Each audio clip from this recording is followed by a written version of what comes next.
자, 오늘 우리 1:1 제자 양육 말씀 공부 22번째 시간으로 여러분 교재를 가지고 계신 분들은 66쪽을 보시기 바랍니다. 교재를 가지고 계신 분들은 66쪽.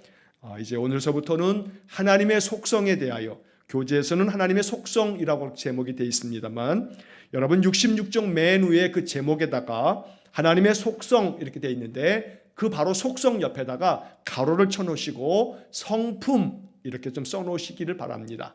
하나님의 성품, 이 속성이라고 하는 말이 우리에게 선뜻 바로 와닿지가 않습니다. 원래 이 속성이라고 하는 말은 사물의 어떤 특징이나 성질이라고 하는 뜻을 가지고 있는데 하나님의 속성이라고 하는 이런 표현보다는 하나님의 성품이라고 하는 그런 단어가 훨씬 더 적합해 보입니다.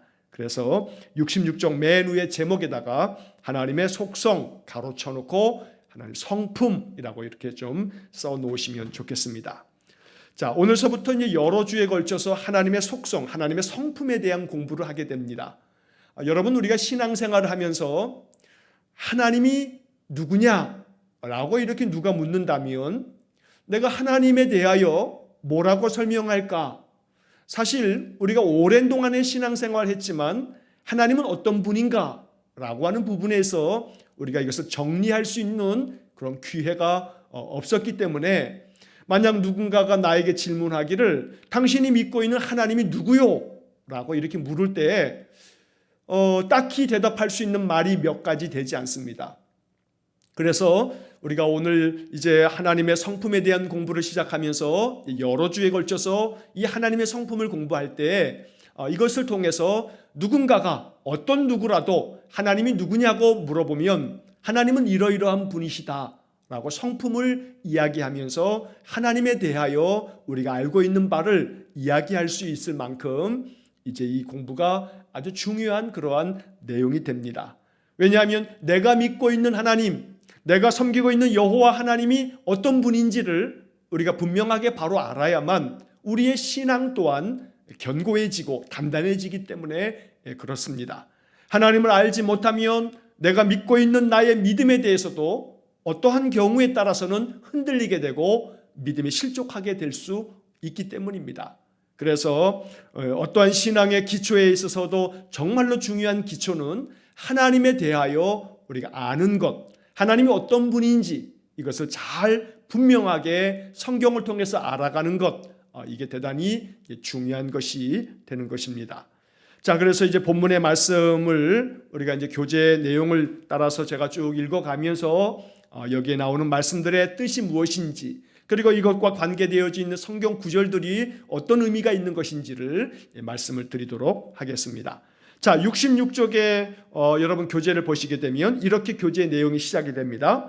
자, 우리는 이제 예수님을 믿음으로 하나님과 특별한 사이가 되었습니다. 여러분, 이 첫 번째 문장에서 하나님과 특별한 사이, 바로 이 구절에다가 네모를 좀 하나 이렇게 좀 쳐놓으십시오. 하나님과 특별한 사이. 자, 예수를 믿음으로써 우리가 얻게 되어지는 큰 축복 중에 하나는, 예수 믿으면 우리에게 주어지는 큰 축복이 있는데 그것이 뭐냐면 하나님과 특별한 사이, 다시 말하면 하나님과 특별한 관계가 만들어진다는 겁니다. 예수를 믿음으로 말미암아 하나님과 나는 아버지와 자녀 사이가 되는 겁니다. 그래서 그 위에다가 하나님과 나는 아버지와 자녀 관계가 되는 것, 아버지와 자녀 사이가 된다는 것, 이게 바로 특별한 사이를 말하는 것입니다. 예수를 믿음으로 나는 하나님을 아버지라 부를 수가 있게 되고 우리는 하나님의 자녀가 되어진다는 겁니다. 그렇기 때문에 성경의 모든 말씀들이 나에게 주시는 약속이 될 수 있다는 겁니다. 그래서 요한복음 1장 12절 말씀을 우리가 여러 번 보고 있는데 영접하는 자, 곧 그 이름을 믿는 자들에게는 하나님의 자녀가 되는 권세를 주셨느니라 라고 하는 말씀이 여기서 우리가 꼭 기억해야 할 말씀이 됩니다. 그래서 여러분 그 옆에다가 요한복음 1장 12절 이렇게 좀 써놓으시기 바랍니다. 예수를 믿음으로 말미암아 하나님과 나 사이의 특별한 관계, 바로 하나님의 자녀가 되는 그러한 특권, 그러한 권리를 우리가 갖게 된다는 겁니다. 자, 그래서 그 다음 이어지는 문장에 보시면 우리는 자신이 하나님의 자녀임을 확신하며 영원히 그분과 함께 살게 될 것도 분명히 믿습니다. 자, 여기에 하나님의 자녀라고 하는 말이 나오죠. 바로 좀 전에 말씀드렸던 하나님과 특별한 사이, 어떤 사이냐면 우리가 하나님의 자녀가 된다는 겁니다. 이게 여러분 그냥 쉽게 지나칠 얘기는 아닙니다. 대단히 중요한 이야기입니다. 내가 하나님의 자녀가 된다라고 하는 것은 굉장한 권리가 있는 겁니다. 예를 들어서 여러분, 우리의 부모가 세상을 떠나가게 되면 부모가 가지고 있는 것들을 그 자녀들이 상속받게 됩니다. 그래서 성경에서도 상속자에 대한 그런 말씀들이, 그런 언급들이 여러 번 나옵니다. 우리가 하나님의 자녀가 된다는 것은 하나님의 나라를 기업으로 받는 것, 다시 말하면 상속으로 받는다는 겁니다. 내가 하나님의 자녀가 되어진다는 것은 내가 하나님의 나라를 상속받아 하나님의 나라가 내 것이 된다라고 하는 그런 약속이 된다는 것입니다. 우리가 지난번까지 구원의 확신에 대한 공부를 쭉 해왔는데, 자, 구원의 확신, 바로 이것은 내가 오늘 세상을 떠난다 할지라도 나는 천국에 갈 수 있다는 확신을 갖는 것, 이것을 의미하기도 하는데, 자, 여기서 우리가 하나님 나라에 들어간다라고 하는 확신은 내가 하나님의 자녀이기 때문에 마땅히 하나님의 나라, 내 아버지의 나라에 들어가는 것은 당연히 나에게 주어져 있는 권리이며, 내가 하나님의 자녀이기 때문에 당연하게 누려야 될 그러한 권리가 된다는 것입니다. 자, 그런 점에서 예수를 믿음으로 말미암아 하나님과 나 사이는 특별한 관계가 형성되어지는데 내가 하나님의 자녀가 된다는 것. 자, 그래서 그 다음에 문장 세 번째 줄에 보시면 성령님이 우리 마음 가운데 이런 확신이 있게 하셨습니다. 로마서 8장 16절 옆에 써 있죠. 자, 오른쪽 여백에다가 로마서 8장 16절을 다 옮겨 적으시는 겁니다. 자, 로마서 8장 16절에 이러한 말씀이 기록되어 있습니다. 성령이 친히 우리의 영과 더불어 우리가 하나님의 자녀인 것을 증언하시나니. 자, 다시 한번요. 성령이 친히 우리의 영과 더불어 우리가 하나님의 자녀인 것을 증언하시나니. 자, 성령께서 증언하십니다. 성령께서 보증하면서 증언하는 겁니다. 뭐라고 증언하냐면 우리가 하나님의 자녀인 것을 증언한다는 겁니다. 그래서 하나님 나라에 가게 되면 성령께서 이 사람은, 아무개 집사는 하나님의 자녀가 맞습니다 라고 성령께서 증언해 주신다는 이야기입니다. 자, 그런데 그 중간에 뭐라고 되어 있냐면 우리의 영과 더불어, 이런 표현이 나옵니다. 여러분, 여백에다가 66페이지 그 오른쪽 여백에다가 이 로마서 8장 16절을 다 쓰신 분들은 바로 여러분 써놓으신 그 우리의 영과 더불어, 여기다 좀 밑줄을 좀 거놓으십시오. 우리의 영과 더불어, 여기다 좀 밑줄을 거놓으십시오. 자, 여기다 밑줄을 거놓으시고 여러분 그 밑에다가 이렇게 좀 써놓으시면 좋겠습니다. 공동번역 이렇게 써놓으시고, 공동번역 이렇게 쓰시고, 자, 제가 지금 불러드리는 것을 한번 밑에다 받아 쓰시기 바랍니다. 우리의 마음 속에도 그러한 확신이 있습니다. 그러한 확신이 있습니다. 자, 다시 한번 공동번역 이렇게 써놓으시고, 자, 우리의 영과 더불어, 지금 밑줄 거놓으신 그 부분이 공동번역 성경에는 이렇게 번역이 된 겁니다. 우리의 마음 속에도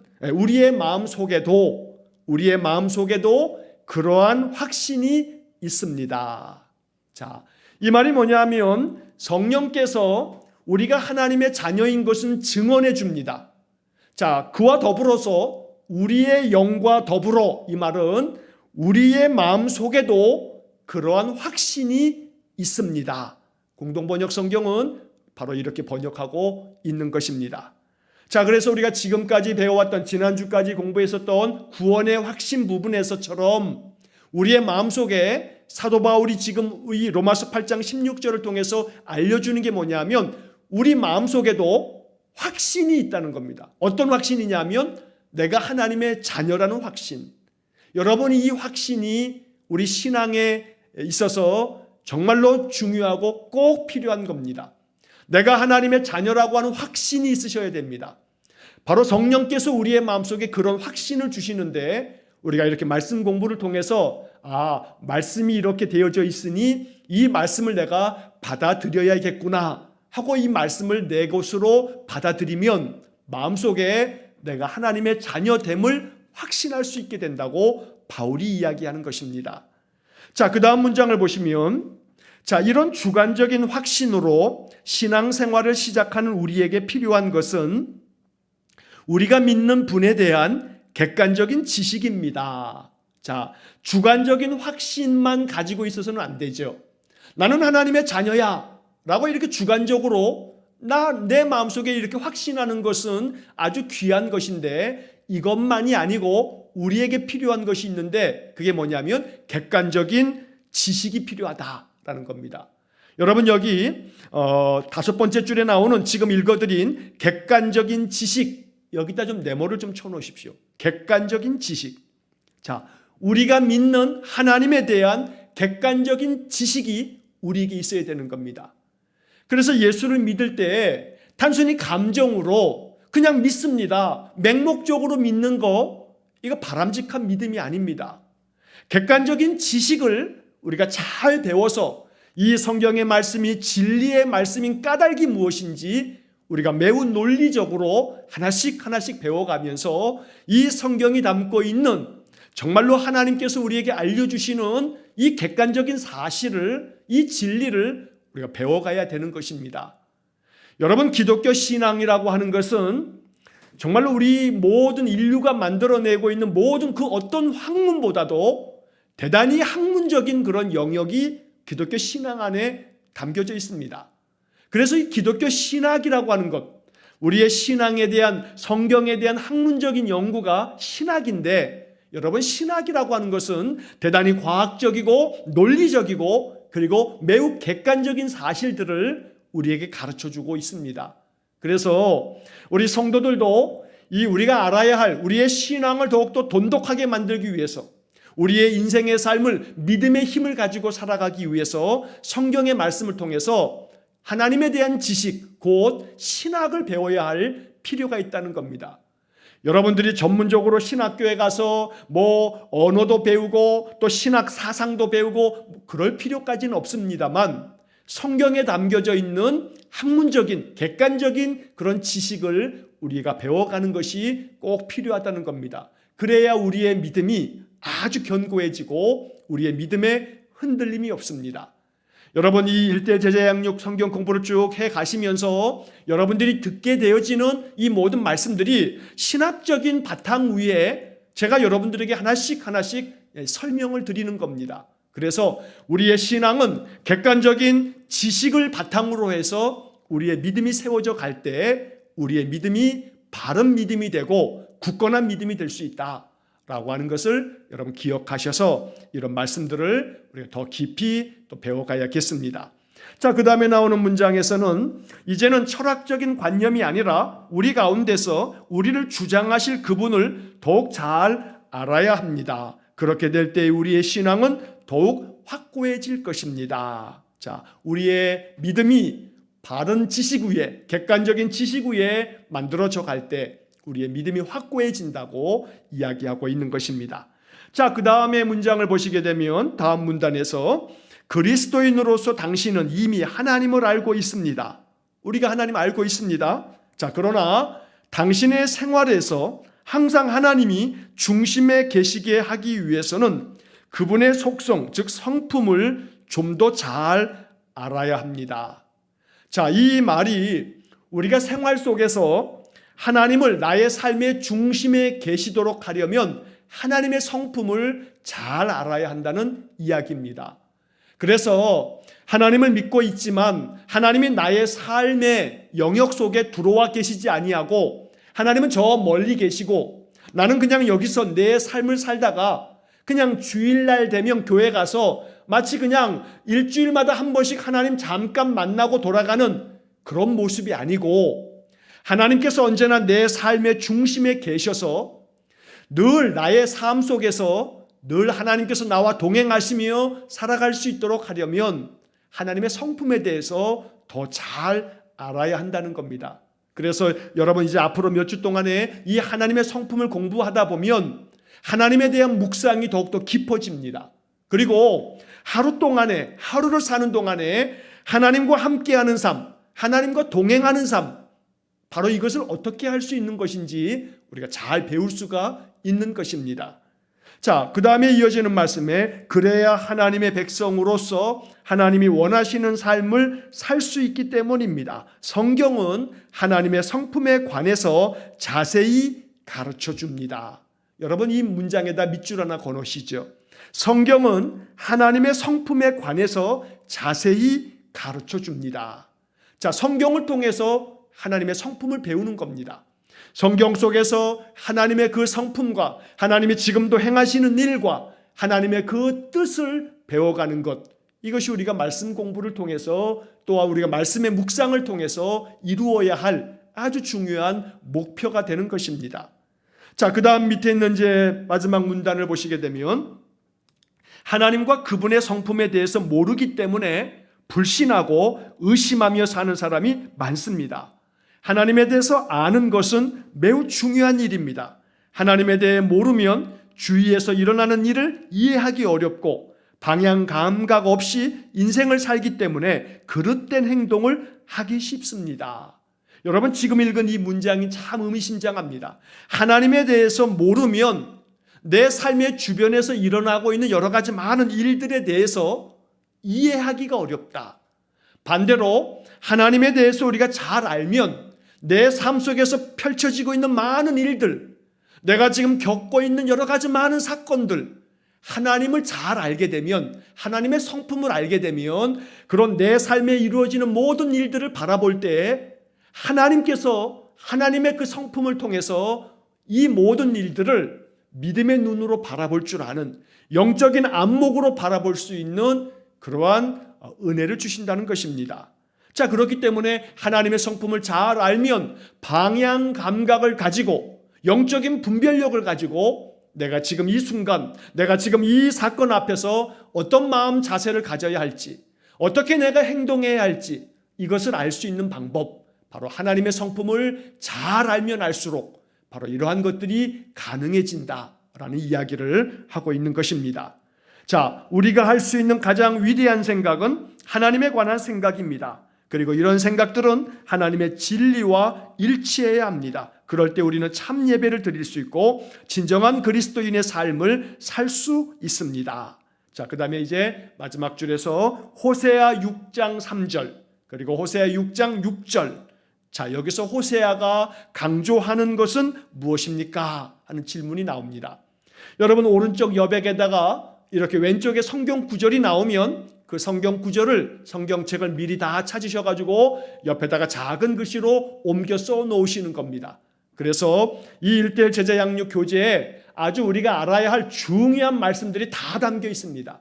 그래서 여러분들 성경책을 찾으셔서 미리 이렇게 다 옆에다가 오른쪽에다 써 놓으시면 저와 같이 함께 성경을 읽으시면서 제가 좀 표시를 해 놓으라고 하는 것들을 표시하시면서 공부를 하시게 되면 바로 1:1 제자 양육 공부가 다 끝나고 나면 여러분들 안에 아주 신앙의 단단한, 마치 다윗에게 있어서 물맷돌 5개처럼 아주 단단한 신앙의 도구를 갖게 되는 것입니다.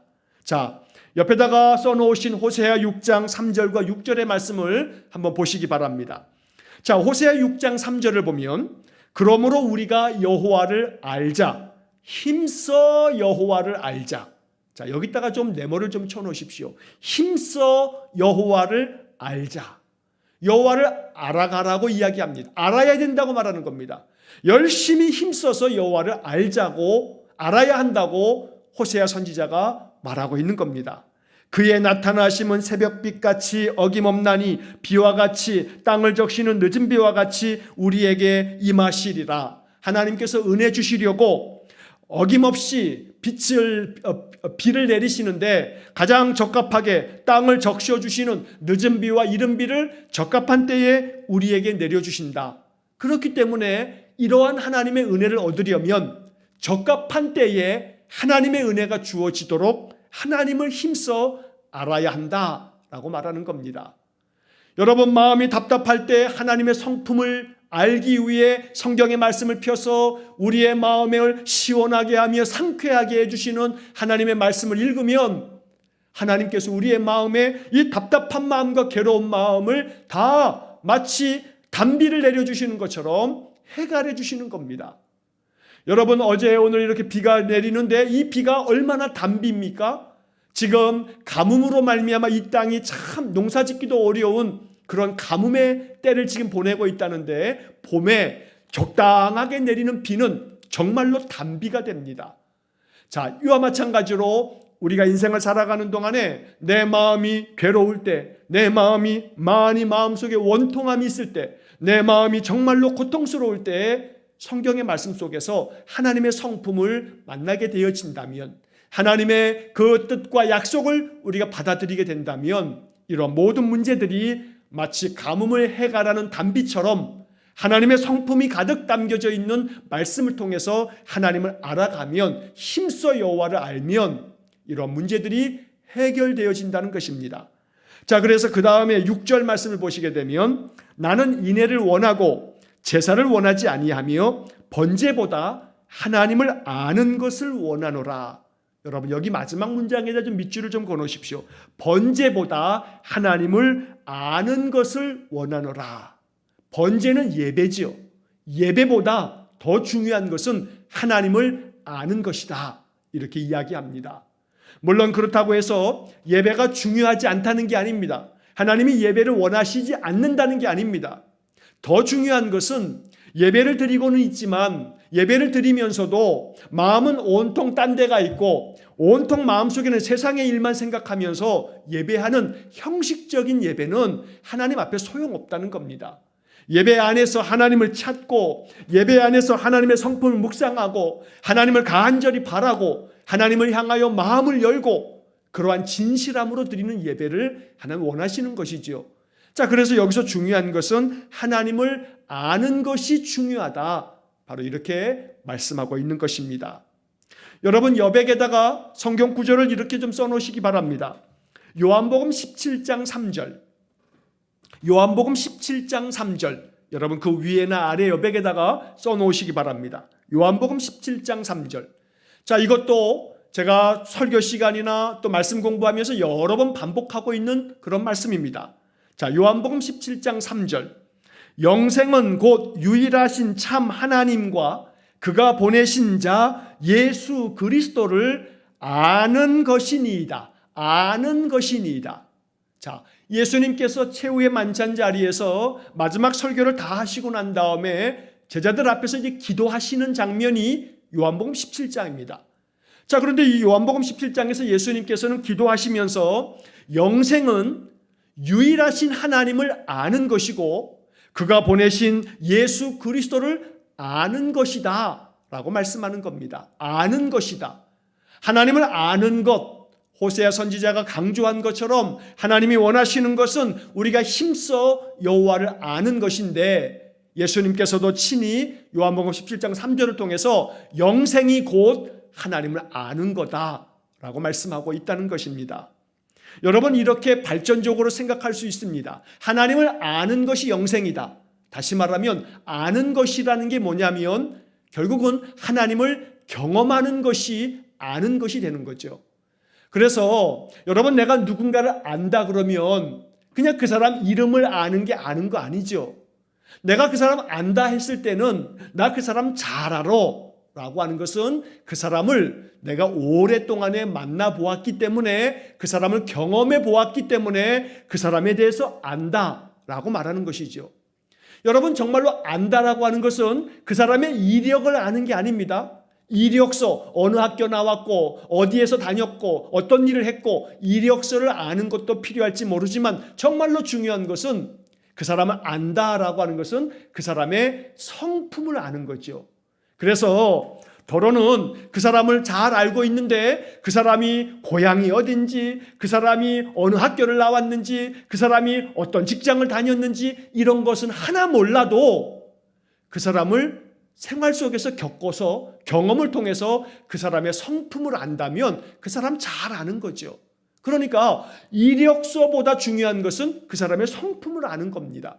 그래서 사람을 진짜 안다는 것은 그 사람의 성품을 잘 아는 것이 되는 것인데, 결국 안다는 것은 그 사람과 함께 여러 가지 오랜 시간을 보내면서 그 사람에 대해서 경험하는 것, 이게 바로 아는 것입니다. 그리고 예수님의 말씀대로 한다면 이것이 곧 영생이다. 하나님을 더 풍성하게 경험하는 것, 하나님의 위로를 경험하고 하나님 주시는 축복을 경험하고 하나님께서 우리의 마음을 강하게 만드시고 담대하게 만드시는 것을 경험하고 하나님께서 성령을 부어주심으로 정말로 하늘의 지혜를 경험하고, 그래서 하나님의 은혜를 경험하는 삶, 이게 영생이라는 겁니다. 그래서 우리가 하나님을 아는 것이 그만큼 중요하다라고 하는 것을 호세 선지자가 우리에게 알려주고 있는 것입니다. 자, 그래서 이러한 점에서 하나님의 성품에 대해서 성경을 통해서 우리가 이제 여러 주에 걸쳐서 배워가게 되는 것입니다. 자, 여러분 이제 그 다음 교재 68쪽을 한번 펴보시기 바랍니다. 자, 교재 68쪽을 보시게 되면 맨 위에 1번 하나님께만 있는 성품, 그 다음에 그 옆에 비공유적 속성, 좀 어려운 말이 써 있습니다. 비공유적 속성. 자, 이 비공유적 속성이라고 하는 것은 공유되어지지 않는다는 겁니다. 자, 공유라고 하는 것은 서로 함께 다 이렇게 나누어 갖는 것, 함께 소유하고 있는 것, 이게 공유인데, 비공유적 속성이라고 하는 것은 함께, 우리와 함께 공유되어지지 않는 속성, 다시 말하면 하나님만 가지고 있는 성품, 하나님만 가지고 있는 속성, 이런 것들이 있다는 겁니다. 그래서 여러분 교재를 좀 먼저 보시게 되면 그 밑에 이렇게 양가로 쳐져 있는 숫자가 있죠. 1번, 하나님은 주권자이십니다. 여러분 여기다 밑줄 하나 딱 걸어놓으십시오. 하나님은 주권자이십니다. 형광펜이 있으시면 형광펜으로 쫙 칠해 놓으셔도 좋습니다. 첫 번째로는 하나님은 주권자이십니다. 자, 그 다음에 두 번째 중간에 보면 2번, 하나님은 영원하십니다. 하나님은 영원하십니다. 자, 그 다음에 3번, 자 밑에 보시면 하나님은 전지하십니다. 전지하십니다. 자, 그 다음에 그 다음 페이지 70페이지를 넘기시게 되면 자 4번, 네 번째, 하나님은 모든 곳에 계십니다. 하나님은 모든 곳에 계십니다. 그 다음에 중간에 5번, 하나님은 전능하십니다. 다 여러분 밑줄 치시는 겁니다. 형광펜이 있으시면 형광펜으로 칠하시면 좋습니다. 자, 그 다음에 6번째, 하나님은 변치 않으십니다. 하나님은 변치 않으십니다. 자, 이 6가지 제목에다가 밑줄을 좀 거놓으시고 형광펜으로 좀 칠해 놓으십시오. 이게 바로 하나님에게만 있는 성품입니다. 하나님은 유일하신 하나님이시기 때문에 오직 하나님에게만 있는 성품, 바로 성경은 이 6가지의 주제를 우리에게 알려주고 있다는 것입니다. 우리가 신학교에서 조직신학이라고 하는 것을 공부합니다. 조직신학이라고 하는 것은 뭐냐면 성경의 말씀을 매우 조직적으로 이것을 잘 분류하고 이것을 잘 주제에 맞게끔 정리를 해서 배우는 그런 학문이 조직신학이라고 하는 공부입니다. 자, 여기서는 하나님은 어떤 분인가라고 하는 신론을 배웁니다. 하나님의 성품, 하나님의 속성에 대한 많은 공부를 배우게 되는 겁니다. 그래서 하나님에 대한 공부는 신론, 예수님에 대한 것은 기독론, 성령님에 대한 것은 바로 성령론, 교회에 대한 것은 교회론, 종말에 대한 것은 종말론, 이런 식으로 성경의 말씀에 대한 것들을 어떠한 하나의 특별한 주제를 가지고 이제 공부하는 것이 바로 이제 조직신학이라고 하는 공부인데, 자, 오늘 우리가 지금 이 교재에서 68쪽하고 70쪽에 나와 있는 이 하나님의 성품, 하나님의 이 속성들은 바로 신론을 우리가 공부하는 겁니다. 신학교에 가서 신론을 공부하게 되면 많은 것들을 공부합니다만 그 중에 엑기스가 바로 우리 교재에 나와 있는 지금 이 하나님의 성품에 대한 그런 공부가 바로 신학교에서 배우는 신론, 이것을 공부하는 것이다. 여러분 이렇게 이해하시면서 우리가 이 교재의 말씀들을 배워가면 되는 것입니다. 자, 첫 번째 다시 68쪽의 첫 번째 내용을 보겠습니다. 하나님은 주권자이십니다. 하나님 주권자이십니다. 자, 여러분 여기 주권자라고 하는 말에다가 다시 좀 동그라미를 하나 좀 쳐놓으신 다음에 바로 그 위에다가 이렇게 써놓으십시오. 주인, 주인. 자, 하나님은 주인이십니다. 이렇게 이해하시면 됩니다. 하나님은 주인이십니다.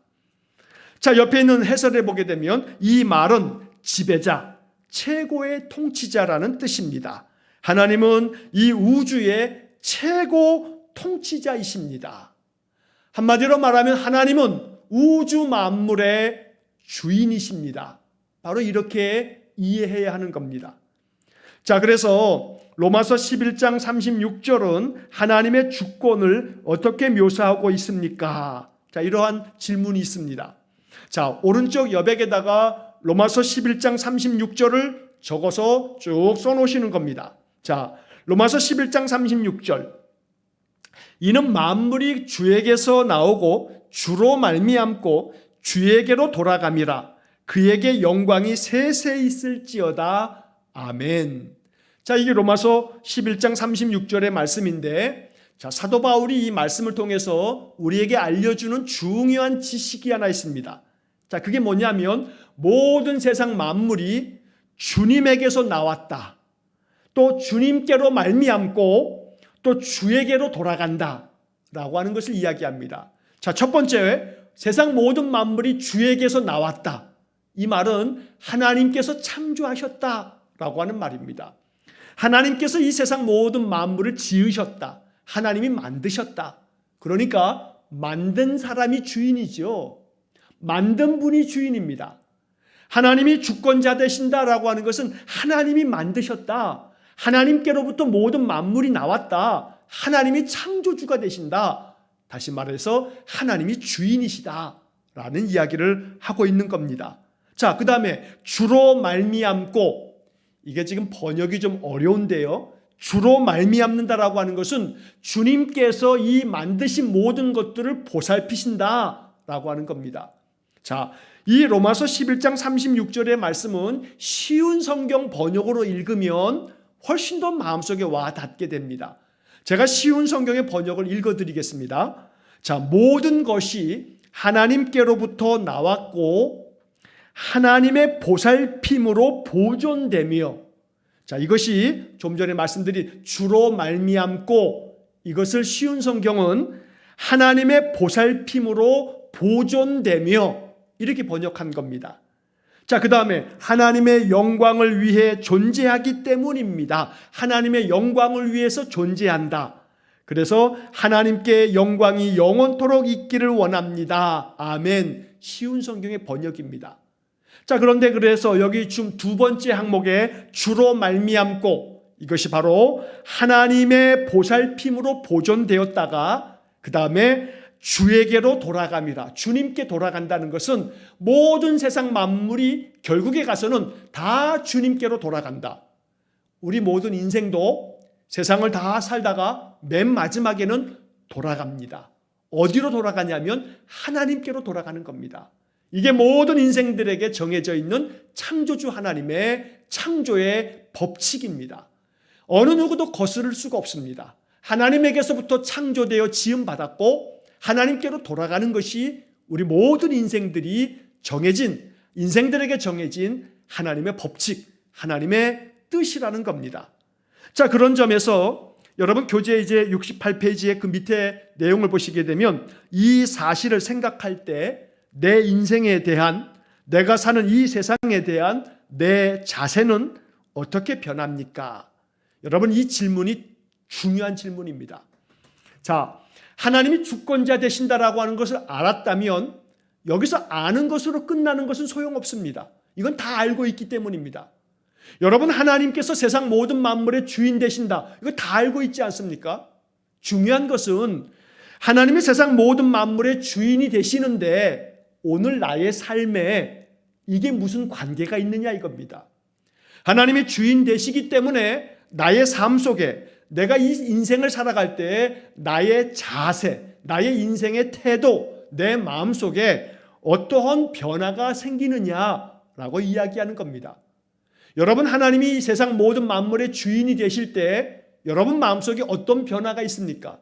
다시 말하면 하나님이 이 세상 모든 만물의 주인이 되시기 때문에 여러분들의 삶 속에 어떤 유익이 있고 어떤 축복이 있냐 이 말입니다.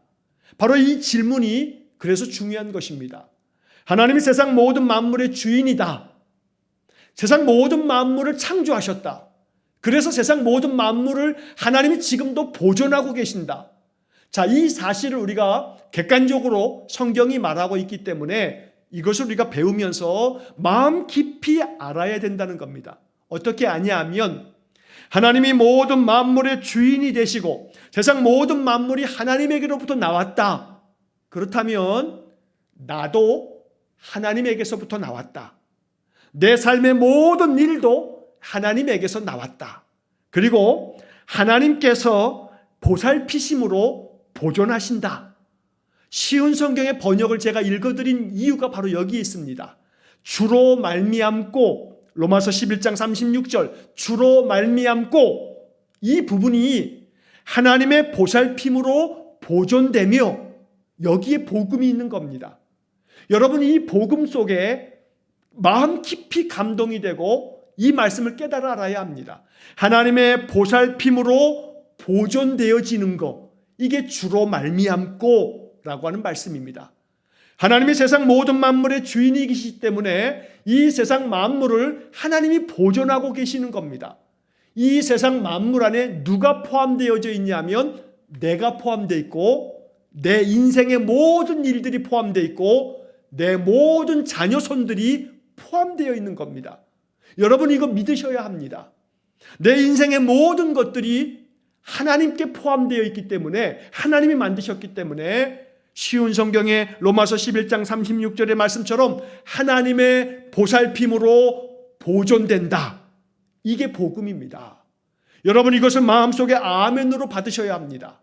내가 하나님이 주권자 되신다라고 하는 것을 믿는 것은 하나님의 보살핌으로 말미암아 지금도 나의 삶이 보존되고 있으며 앞으로도 영원토록 내 모든 인생의 일들은 하나님이 보살피시면서 보존하신다. 이것을 믿게 되는 겁니다. 하나님이 나의 주권자십니다. 하나님이 나의 주인이십니다. 라고 선포하는 겁니다.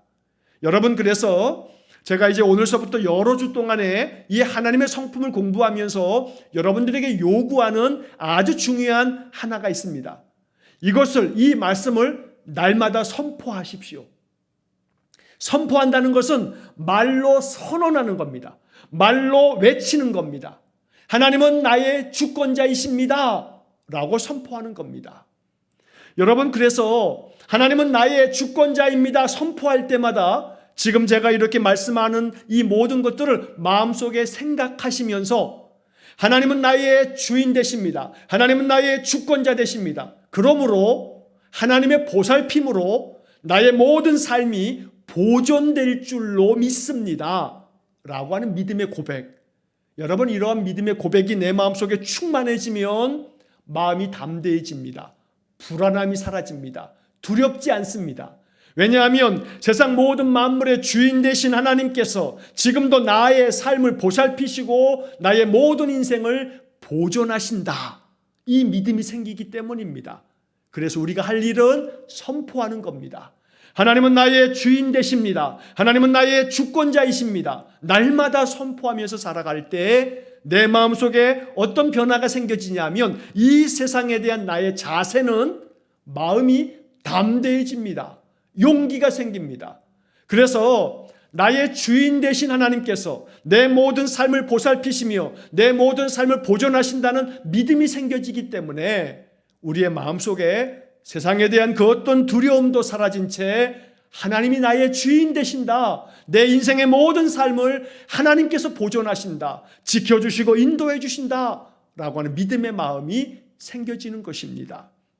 자, 여러분, 그 밑에 여백이에다가 성경 구절 하나를 좀 써놓으시기 바랍니다. 잠언 16장 9절. 잠언 16장 9절. 자, 이 잠언 16장 9절은 여러분 잘 알고 있는 말씀입니다. 사람이 마음으로 자기의 길을 계획할지라도 그의 걸음을 인도하시는 이는 여호와시니라. 잘 알고 있는 말씀이죠. 자, 이것은 여호와 하나님께서 우리의 주권자 되신다라고 하는 말씀을 잘 표현하고 있는 그런 성경 구절입니다. 자, 하나님께서는 우리의 인생의 주인이시기 때문에 사람이 마음으로 자기의 인생의 길을 계획한다 할지라도 자기 계획대로 안 되죠. 왜냐하면 인생은 내가 주인이 아니기 때문입니다. 자, 내가 인생의 주인이라고 한다면 내 계획대로 모든 게 되어야 합니다. 그러나 인생이 그렇지 않죠. 왜냐하면 내 인생의 모든 삶의 주인은 내가 아니고 하나님 되시기 때문에 바로 사람이 자기의 길을 계획할지라도 그의 인생의 걸음을 인도하시는 분은 하나님이시다. 왜냐하면 하나님이 주인 되시기 때문에 바로 이것을 말씀하고 있는 겁니다. 그래서 하나님이 주인 되신다. 하나님은 주권자이시다. 여러분, 이 말씀이 우리에게 그래서 중요한 것입니다. 오늘 이 하나님의 주인 되신다라고 하는 이 이야기를 우리가 너무나 쉽게 너무나 자주 사용해 왔지만 오늘 이 말씀 공부를 통해서 여러분 마음속에 분명하고 확고하게 아셔야 할 것은 하나님이 모든 만물을 만드셨고 나의 인생 또한 지으셨고 내 모든 삶에서 펼쳐지는 모든 일도 하나님께로부터 나온 것이기 때문에 하나님이 지금도 보살피시고 지금도 보존하신다. 주께로 말미암고 라고 하는 구절을 이해하셔야 되는 겁니다. 그래서 주로 말미암는다는 것은 주님께서 보살피시고 보존하신다는 것. 그래서 내 인생의 모든 삶의 주인 되신 하나님께서 나의 모든 삶을 보존하시고 인도하실 것이다. 이게 바로 성경의 약속입니다. 믿음은 약속을 믿는 겁니다. 믿음이라고 하는 것은 하나님의 이 약속을 받아들이는 게 믿음입니다. 그러므로 하나님께서 지금도 보살피시고 보존하신다는 이 약속을 믿으셔야 됩니다. 그때 하나님 주시는 마음의 놀라운 담력과 평강이 찾아오는 것입니다.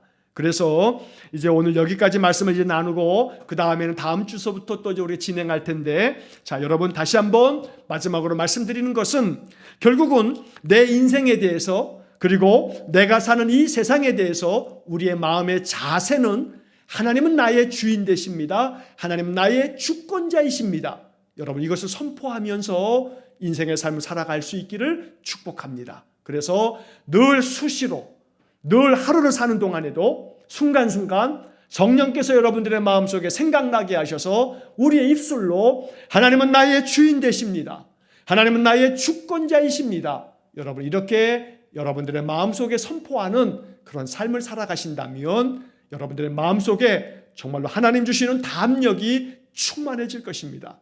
바로 이렇게 하나님을 경험하면서 살아가는 것, 날마다 하나님의 주인 되심을 경험하면서 살아가는 것, 이게 바로 하나님의 영생을 나의 이 삶 속에서 누리게 됨으로 말미암아 내 마음속에 하나님 나라가 만들어지는 그런 놀라운 축복을 경험하게 되실 것입니다. 그래서 하나님의 성품을 배워감을 통해서 하나님을 더 깊이 알아감으로 우리의 신앙에 놀라운 세계가 열려질 수 있기를 주의 이름으로 간절히 축원합니다. 자, 그리고 한 가지 광고 드리고 기도하고 마치겠습니다. 다음 주 수요일이 22일인데 다음 주 수요일은 한 주 좀 쉬도록 하겠습니다.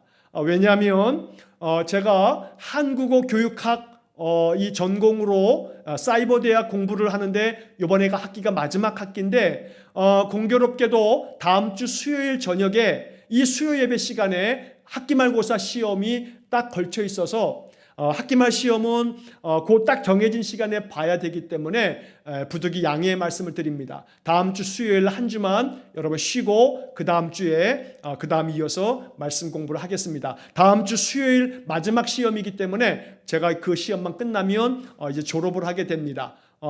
여러분 다음 주 수요일 한 주 그렇게 양해해 주시고 그 다음 주에 바로 하나님은 영원하십니다. 이제 이어서 우리 공부하도록 하겠습니다. 제가 이번 주일에도 다시 한번 광고하고 다음 주 수요일에도 또 새벽 기도회 때 한번 다시 한번 광고 안내를 드리도록 하겠습니다. 오늘 하나님의 성품에 대한 공부를 했습니다. 앞에 있는 66쪽에 나와 있는 그런 말씀과 또 68쪽에 오늘 공부한 내용들을 다시 한번 좀 천천히 좀 읽어보시고 성경 말씀들을 좀 살펴보시면서 하나님에 대해서 더 알기 원합니다 라고 하는 그런 마음의 기도를 하나님께 올릴 수 있기를 간절히 바랍니다. 함께 기도하시겠습니다.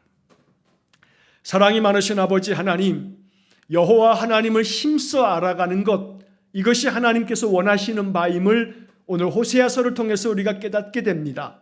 하나님을 알기 위해서 더욱더 힘쓰고 힘쓰므로 여호와 하나님이 내 삶 속에서 더 풍성하게 경험되어지고 또 여호와 하나님의 약속과 그 능력이 우리 성도들의 삶 속에 구체적으로 경험되어지는 놀라운 축복을 허락하여 주옵소서. 그리하여 우리의 믿음이 더욱더 굳건하여지고 하나님을 경험하면서 하나님 주시는 놀라운 축복을 더 풍성하게 경험하는 성도들 되게 해 주옵소서.